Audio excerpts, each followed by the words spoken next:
নমস্কার, আরও একবার আমার চ্যানেলে আপনাদের সবাইকে স্বাগত। আজকে আমি বানাচ্ছি দই বেগুন। তার জন্য আমি পরিমাণ মতো জিনিস নিয়ে নিয়েছি। বেগুনটা আমি লবণ আর হলুদ দিয়ে মাখিয়ে বেগুনটা আগে ভালো করে ভেজে নিব। কড়াইতে তেল গরম হয়ে গেছে, আমি বেগুনটা ভেজে নিচ্ছি।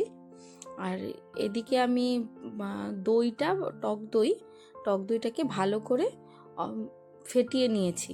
ভালো করে ফেটাতে হবে টক দইটা, বেশি গাঢ় হলে অল্প জলও মেশাতে পারেন টক দইটাতে, তাতে টক দইটা ফেটালে মানে ভালো হয়। বেশি গাঢ় হলেও ভালো লাগে না খেতে। আমার বেগুনগুলো ভাজা হতে থাক, আমি টক দইয়ের মধ্যে কিছু মশলা মেশাবো, আমি সেগুলি দেখিয়ে দিই। প্রথমে দিলাম অল্প জিরা গুঁড়ো, অল্প ধনে গুঁড়ো, আর তার সাথে দেব স্বাদ মতো অল্প নুন। এটি দিয়ে আমি টক দইটাকে ভালো করে ফেটিয়ে নেব আরেকবার। আপনারা চাইলে বেশি টক হলে এর মধ্যে অল্প চিনি দিতে পারেন, আমি চিনিটা ব্যবহার করি না। আমার বেগুনগুলো ভালো করে ভাজা হয়ে গেছে। কিছুক্ষণ ভেজে নেব, উল্টে পাল্টে অল্প দেখে নেব সেদ্ধ হয়েছে কিনা।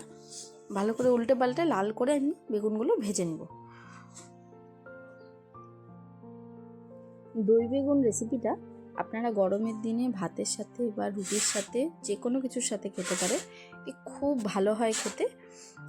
গরমের দিনে তো এটা শরীর ঠান্ডাও রাখে, পেটও ঠান্ডা রাখে, আর খেয়ে খুব ভালো পাবেন। আপনারা একবার ট্রাই করে দেখবেন।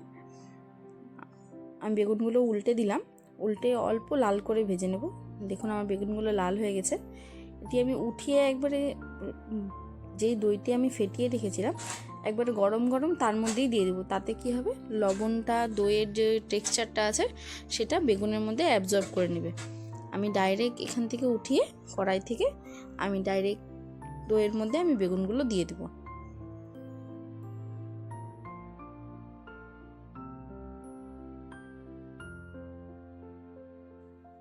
বেগুনগুলো আমি অল্প ওই দইটার মধ্যে ভালো করে অল্প মিশিয়ে দেব।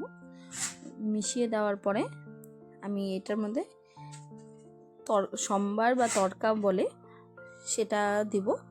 দিলে পরে আমার দই বেগুন চটাপট রেডি হয়ে যায়। এটি রেডি করতে বেশি টাইম লাগে না। কড়াতে তেল নিয়ে নিয়েছি, অল্প একদম সামান্য তেল, তার মধ্যে 3টে শুকনো লঙ্কা আমি ফাটিয়ে দিয়েছি। আর তার মধ্যে দিব কিছু বেশি পরিমাণে আমার ভালো লাগে কারি পাতা অল্প বেশি পরিমাণে দিয়ে দিব। তার মধ্যে শুকনো লঙ্কাটা অল্প লাল হয়ে গেছে, এর মধ্যে এখন আমি কারি পাতাগুলো দিয়ে দিলাম।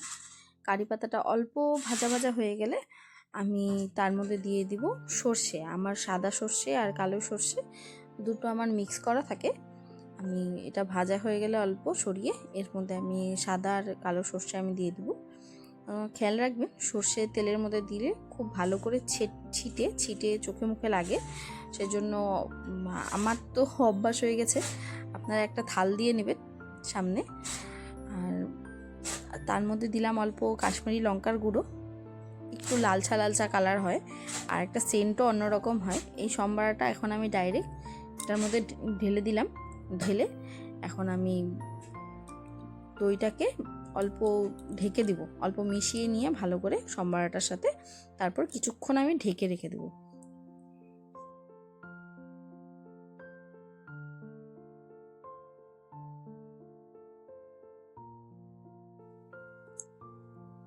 দেখতেই পাচ্ছ এটা মেশানোর পর কালারটা অল্প লালচে অল্প সাদা হয়েছে। এখন এটাকে আমি ভালো করে ঢেকে রেখে দেব।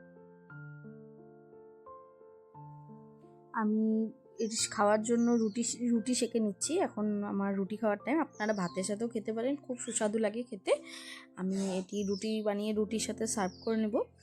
আপনারা একবার বানিয়ে খেয়ে দেখবেন, খুব সুন্দর হয় খেতে, খুব টেস্টি হয়। আর এরকম যদি আরও কোনো রেসিপি আপনাদের দেখার ইচ্ছা থাকে অবশ্যই কমেন্টে জানাবেন। চ্যানেলটি সাবস্ক্রাইব এবং লাইক করে দেবেন। একবার দেখে নিন, খেয়েও ভালো পাবেন।